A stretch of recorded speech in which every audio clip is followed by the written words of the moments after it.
Hello friends, आप सभी का फिर एक बार स्वागत है इस यूट्यूब चैनल में। हमारी केमिस्ट्री की क्लास 12 की सीरीज़ चल रही है और ये चैप्टर नंबर 2 की वीडियो नंबर 8 है, भाग नंबर 8 है। तो आज इस वीडियो में हम लोग क्या पढ़ने वाले हैं? आज इस वीडियो में हम पढ़ने वाले हैं हिमांक, फ्रीजिंग पॉइंट किसे कहते हैं, और हिमांक का अवनमन या हिमांक में कमी, और साथ ही साथ हम लोग पढ़ेंगे मोलल अवनमन स्थिरांक की परिभाषा। तो चलिए शुरू करते हैं। तो सबसे पहले हम देखते हैं हिमांक क्या होता है। हिमांक जिसे हम बोलते हैं फ्रीजिंग पॉइंट। Freezing point. तो फ्रेंड्स, आपने हिमांक के बारे में पहले भी सुना होगा। जैसे कि आपने सुना होगा कि जल का जो हिमांक होता है, जल का हिमांक 0 डिग्री सेल्सियस होता है। ये आप जानते ही होंगे, आपने सुना ही होगा कि जल का जो हिमांक होता है, जल का हिमांक कितना होता है? 0 डिग्री सेल्सियस होता है। इसका मीनिंग ये हुआ, इसका मीनिंग क्या हुआ? इसका मीनिंग ये हुआ कि जल जो होता है, पानी जो होता है H2O, 0 डिग्री सेल्सियस पर जम जाता है। जम जाता है, यही तो मीनिंग हुआ ना। तो हिमांक की एक डेफिनेशन तो यही है जो कि आप समझ पा रहे हैं, क्या कि हिमांक वह तापमान है, हिमांक वह तापमान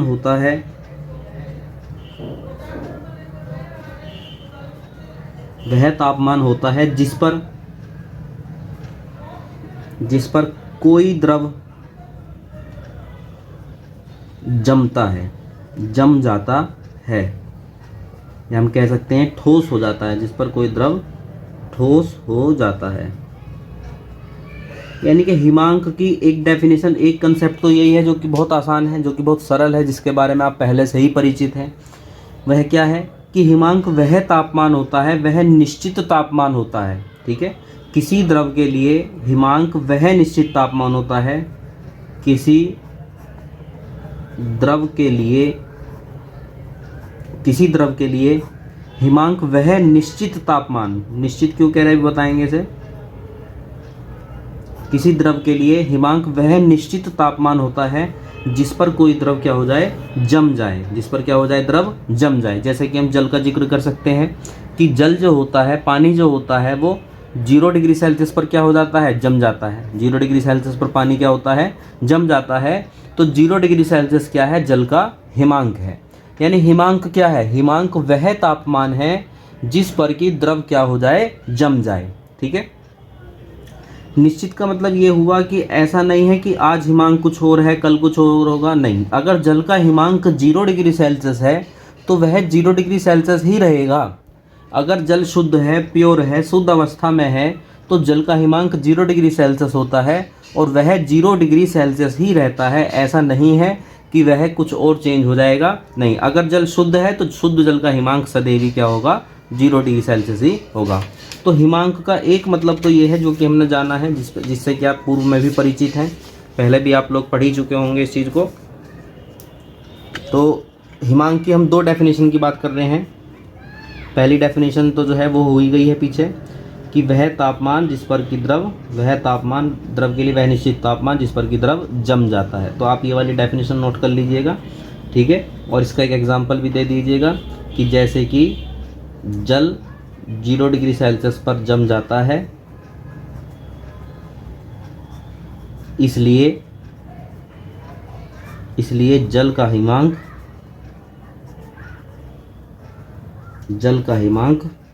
0 डिग्री सेल्सियस है। अब आते हैं दूसरा कंसेप्ट क्या है। तो सेकंड कंसेप्ट ये है हिमांक का, दूसरा कंसेप्ट ये है कि कोई द्रव जो होता है, कोई भी जो द्रव होता है, किसी भी द्रव का होता है वाष्प दाब। द्रव हुआ, और द्रव का क्या होता है? द्रव का होता है वाष्प दाब। ठीक है, जब हम द्रव का तापमान घटाएंगे, द्रव का तापमान घटाने पर, द्रव का तापमान जब हम घटाते हैं, ठीक है, द्रव का तापमान घटाते हैं तो वाष्प दाब में भी क्या आने लगती है? कमी आने लगती है। वाष्प दाब में भी कमी आने लगती है। ठीक है, टेम्परेचर घटाते हैं तो वाष्प दाब क्या होता है, घटता ही। मैंने आपको पहले भी जिक्र इस बात का आया था कि वाष्प दाब जो होता है, वाष्प दाब तापमान के अनुक्रमानुपाती होता है कि तापमान बढ़ेगा तो वाष्प दाब भी बढ़ेगा, और तापमान में कमी होगी तो वाष्प दाब में भी कमी होगी। तो जैसे जैसे हम द्रव का वाष्प दाब टेम्परेचर घटाएंगे, द्रव का टेम्परेचर घटाएंगे, तो वैसे वैसे क्या होगा, वाष्प दाब में भी कमी आने लगती है। और एक कंडीशन ऐसी आती है कि वाष्प दाब इतना कम हो जाता है कि द्रव का जो वाष्प दाब है, द्रव का वाष्प दाब ठोस अवस्था के वाष्प दाब के बराबर हो जाता है। ठोस अवस्था के वाष्प दाब के बराबर हो जाता है। द्रव का वाष्प दाब, टेम्परेचर हम कम कर रहे हैं, तापमान हम कम कर रहे हैं, तापमान घटा रहे हैं, तो तापमान इतना घटा दिया है, इतना कम हो चुका है कि जो वाष्प दाब उत्पन्न हुआ ना, जो वाष्प दाब उत्पन्न हुआ, वो वाष्प दाब किसके बराबर उत्पन्न हो रहा है, वाष्प दाब उत्पन्न हो रहा है ठोस अवस्था के वाष्प दाब के। यानी कि जैसे मान लीजिए दूध है, ठीक है, जैसे मान लीजिए दूध है, दूध जब जम जाता है तो ठोस हो जाता है, ठोस दूध हो गया। अब ये भी तो कोई वाष्प दाब उत्पन्न करेगा, ठोस अवस्था में है तो ठोस अवस्था में तो इसका भी तो कुछ ना कुछ वाष्प दाब होगा ही, तो ठोस अवस्था का वाष्प दाब। और हम दूध को ठंडा इतना कर चुके हैं कि दूध का जो वाष्प दाब है, दूध का वाष्प दाब उसके ठोस अवस्था के वाष्प दाब के बराबर हो जाए। यानी कि वह तापमान, वह टेम्परेचर जिस पर कि वाष्प दाब घटकर वाष्प दाब इतना रह जाए कि वाष्प दाब जो हो, द्रव का जो वाष्प दाब हो, वो उसकी ठोस अवस्था के वाष्प दाब के बराबर हो। किसके बराबर हो, ठोस अवस्था के वाष्प दाब के बराबर हो। एक दूसरे एग्जाम्पल के द्वारा चलिए समझते हैं। जैसे पानी है, पानी जो है द्रव भी होता है, और पानी का ठोस रूप होता है बर्फ। तो बर्फ का कुछ वाष्प दाब तो होगा ही। तो बर्फ, यानी बर्फ कैसी है, ठोस अवस्था है। तो द्रव यानी पानी को हम इतना ठंडा कर रहे हैं, पानी को ठंडा कर रहे हैं जिससे कि पानी का वाष्प दाब घटता जा रहा है, घटता जा रहा है।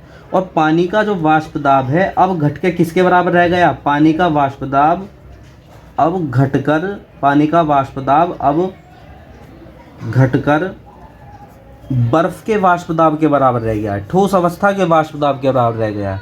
तो जिस भी टेम्परेचर पर द्रव का वाष्प दाब घटकर ठोस अवस्था के वाष्प दाब के बराबर हो जाता है, उसी टेम्परेचर को हम लोग कहते हैं हिमांक। ठीक है, तो दूसरी सेकंड डेफिनेशन क्या होगी इसकी, सेकंड डेफिनेशन क्या होगी कि द्रव के लिए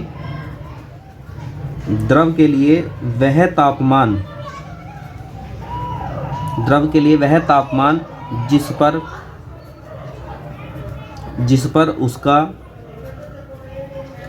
वाष्प दाब ठोस अवस्था के वाष्प दाब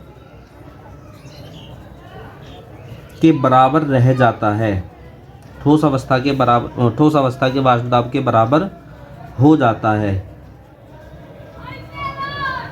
उसे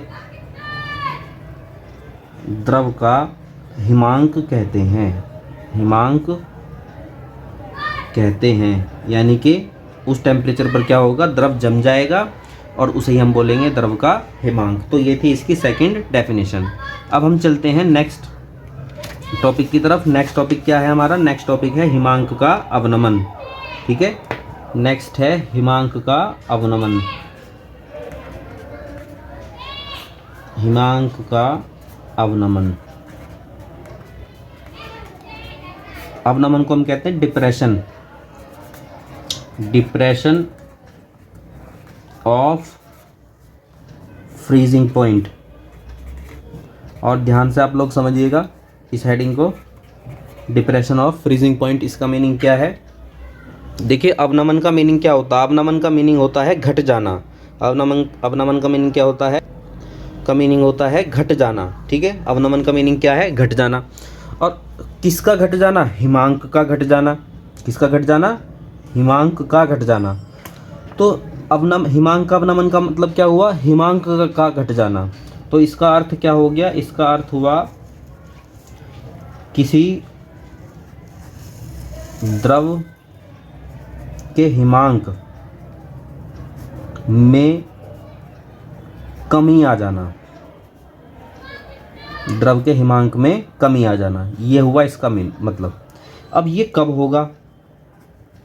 ये कब होगा? तो ये तब होगा जब किसी शुद्ध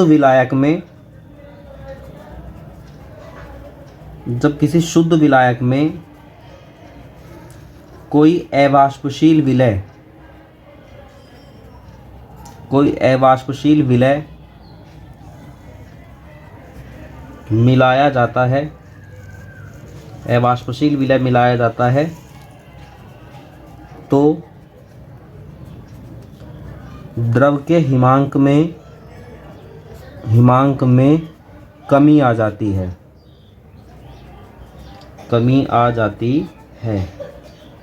इसे ही हिमांक का अवनमन कहते हैं। हिमांक का अवनमन कहते हैं। यानी इसका मीनिंग क्या हुआ? इसका मीनिंग ये हुआ कि मान लीजिए ये पानी है, ठीक है, ये पानी है और प्रारंभ में इसका जो हिमांक है, अब ये शुद्ध है बिल्कुल। कैसा है? बिल्कुल शुद्ध पानी है। कैसा है? शुद्ध पानी। प्रारंभ में इसका हिमांक जो है, शुद्ध पानी का हिमांक है वो है 0 डिग्री सेल्सियस। क्या है? 0 डिग्री सेल्सियस। अब इस पानी में हमने क्या करा? कोई अवाष्पशील विलय मिला दिया। क्या मिला दिया? अवाष्पशील विलय मिला दिया। जैसे कि मान लो चीनी मिला दी हमने। क्या मिला दी इसमें? चीनी। तो पानी तो था ही, ये शुद्ध पानी था। अब इसमें क्या मिला दी हमने? थोड़ी सी चीनी मिला दी। तो अब जो होगा ना, अब इसका हिमांक पहले की तुलना में घट जाएगा। पहले कितना था? 0 डिग्री सेल्सियस था, लेकिन अब वो घट जाएगा, 0 से भी कम हो जाएगा। तो मान लीजिए अब ये हो गया है माइनस का 1.2 डिग्री सेल्सियस। 0 से भी कम हो गया। पहले तो कितना था? जब शुद्ध अवस्था में था तब कितना था? 0 डिग्री सेल्सियस। लेकिन अब क्या हो गया? जब हमने इसमें कोई अवाष्पशील विलय मिला दिया, तो अवाष्पशील विलय मिलाने पर ये चीनी क्या है?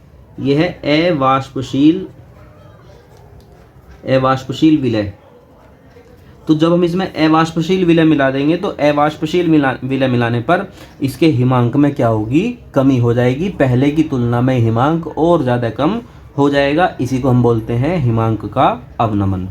यदि आपने पिछली वीडियो देखी है तो मैंने पिछली वीडियो में पढ़ाया था क्वथनांक का उन्नयन। तो क्वथनांक में तो होती है वृद्धि। जब हम अवाष्पशील विलय मिलाते हैं तो अवाष्पशील विलय मिलाने पर क्वथनांक में तो होती है वृद्धि, लेकिन हिमांक में होती है कमी। तो क्वथनांक का उन्नयन होता है और हिमांक का अवनमन होता है। ठीक है,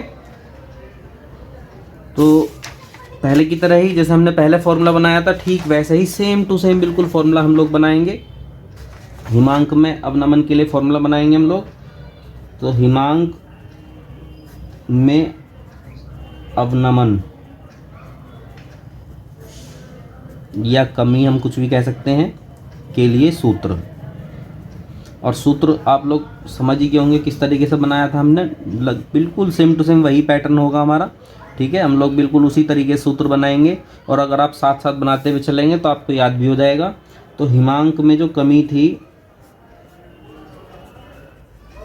हिमांक में कमी डेल्टा टी प्रोपोर्शनल होगी किस चीज़ के? मोललता के। ध्यान आ रही होगी आपको, किस चीज़ की अनुक्रमानुपाती थी? मोललता के। और फिर हमने प्रोपोर्शनल का चिन्ह हटाया था तो क्या लगाया था? के बी। वहाँ लगाया था के बी, बी फॉर बॉइलिंग। यहाँ है फ्रीजिंग, के एफ। और कुछ अंतर नहीं है, बिल्कुल सेम टू सेम वैसा ही है।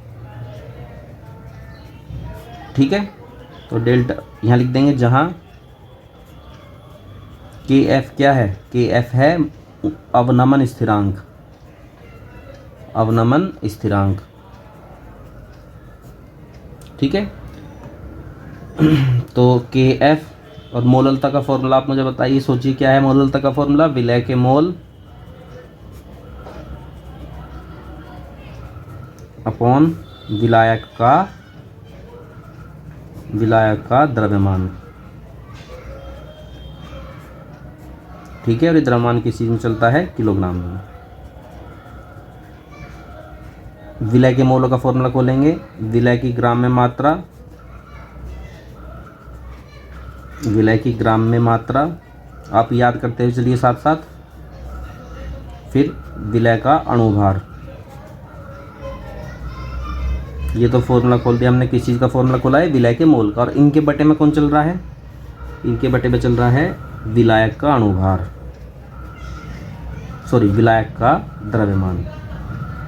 और द्रव्यमान किस चीज़ में चल रहा है, किलोग्राम में। फिर आगे मैंने आपको बताया था समस्या कहाँ आती है कि ये तो किलोग्राम में है और ये किस चीज़ में, ग्राम में। तो delta T is equal to K F, विलय की ग्राम में मात्रा जिसे हम किस चीज़ से दिखाएंगे, स्मॉल डब्लू से, विलय का अणुभार जिसे हम किससे दिखाएंगे, स्मॉल एम से, और अपॉन विलायक का द्रव्यमान जो कि है कैपिटल डब्लू। और ये किस चीज़ में है, किलोग्राम में है अभी भी। ठीक है, के एफ स्मॉल डब्लू और स्मॉल एम, और ये कैपिटल डब्लू कहाँ आएगा, यहीं आ जाएगा, है ना। और जब इसे किलोग्राम को ग्राम में चेंज करेंगे तो ऊपर मल्टीप्लाई कितने की हो जाएगी, 1000 की। तो इस तरीके से हमारे पास डेल्टा टी का फॉर्मूला बनेगा, delta T is equal to K F into small W into 1000 upon small M into capital W. तो ये हमारा फॉर्मूला हो गया हिमांक में अवनमन के लिए। ठीक है, किस चीज़ के लिए फॉर्मूला हो गया है, हिमांक में अवनमन के लिए फॉर्मूला हो गया है। तो ये हो गया हिमांक में अवनमन के लिए फॉर्मूला। तो आप इस तरीके से सब बना लीजिएगा और याद भी कर लीजिएगा। आसान है, कोई इतना डिफ़िकल्ट नहीं है। यदि एक बार भी कोशिश करेंगे तो आराम से आप बना पाएंगे। उसके बाद हम चलते हैं नेक्स्ट हेडिंग की तरफ। नेक्स्ट हेडिंग है अवनमन स्थिरांक की डेफिनेशन। देखिए कंसेप्ट वही है, बिल्कुल टू कॉपी वही कंसेप्ट है जो मैंने आपको क्वथनांक के उन्नयन में समझाया था। वही कंसेप्ट है, केवल यहाँ नाम ही तो चेंज हो गया है, हिमांक का अवनमन हो गया है। तो आप वही डेफिनेशन दोबारा लिखिएगा, अवनमन स्थिरांक की परिभाषा, स्थिरांक की परिभाषा। तो आप बिल्कुल वही कंसेप्ट यूज कीजिएगा। केवल क्या करना है, वहाँ जो मैंने लिखवाई थी, वहाँ क्या लिखवाई थी, मोलल उन्नयन स्थिरांक। वहाँ शब्द क्या था, उन्नयन स्थिरांक। और यहाँ शब्द क्या आ जाएगा, यहाँ आ जाएगा अवनमन स्थिरांक। टू कॉपी वही कंसेप्ट है, बिल्कुल सेम टू सेम वही करना है। और केवल एक चेंज और होगा, पहला चेंज तो ये हो गया, और दूसरा चेंज क्या होगा, दूसरा चेंज ये होगा कि वहाँ तो थी क्वथनांक में वृद्धि, यहाँ क्या शब्द यूज होगा, यहाँ होगा हिमांक में कमी, हिमांक में कमी। ठीक है, तो एक बार मैं इसे भी करा देता हूँ। तो फॉर्मूला क्या था हमारा, फॉर्मूला था कि डेल्टा टी हिमांक में कमी is equal to K F into विलय के मोल। समझ रहे हैं कहाँ से आया ये फॉर्मूला, मैंने खोल दिया, मोललता था ना वैसे तो यहाँ से, यहाँ पे क्या था, मोललता, मोललता खोल दिया, विलय के मोल बटे विलायक का द्रव्यमान। और द्रव्यमान किस चीज़ में है, किलोग्राम में। यदि विलय के जो मोल हैं, विलय के मोल कितने हैं, विलय के मोल 1 मोल घुला हुआ है, और विलायक का जो द्रव्यमान है वो भी कितना है, विलायक का द्रव्यमान वो भी कितना है, 1 किलोग्राम है। तो delta T is equal to क्या आ जाएगा, delta T is equal to आ जाएगा के एफ, क्योंकि यहाँ भी 1 मोल रखना है और यहाँ भी 1 किलोग्राम। तो अब फिर दोबारा से हमें सोचना है कि के एफ क्या था, के एफ था मोलल अवनमन स्थिरांक, अवनमन स्थिरांक। और डेल्टा टी क्या था, हिमांक में कमी, हिमांक में कमी। अब आप इसकी डेफिनेशन अब खुद लिखेंगे, बिल्कुल उसी तरह से लिखेंगे कि जब विलायक के, किसी शुद्ध विलायक के 1 किलोग्राम द्रव्यमान में विलय का 1 मोल मिलाया जाता है तो हिमांक में होने वाली कमी मोलल उन्नयन स्थिरांक कहलाती है। तो इस तरीके से आप डेफिनेशन जो है वो खुद लिखेंगे और ये टॉपिक हमारा हो जाता है समाप्त, हिमांक में अवनमन जो है वो हो जाता है समाप्त। तो इस तरीके से आप इसे कर लीजिएगा। लगभग चैप्टर जो है हमारा वो हो चुका है समाप्त, और जो भी इसके छोटे टॉपिक्स रह रहे हैं वो उन्हें मैं सबको नेक्स्ट वीडियो में कराता हूँ। ठीक है, यदि आपको वीडियो पसंद आई है तो इस वीडियो को लाइक कीजिए, शेयर कीजिए और चैनल को सब्सक्राइब कीजिए। धन्यवाद।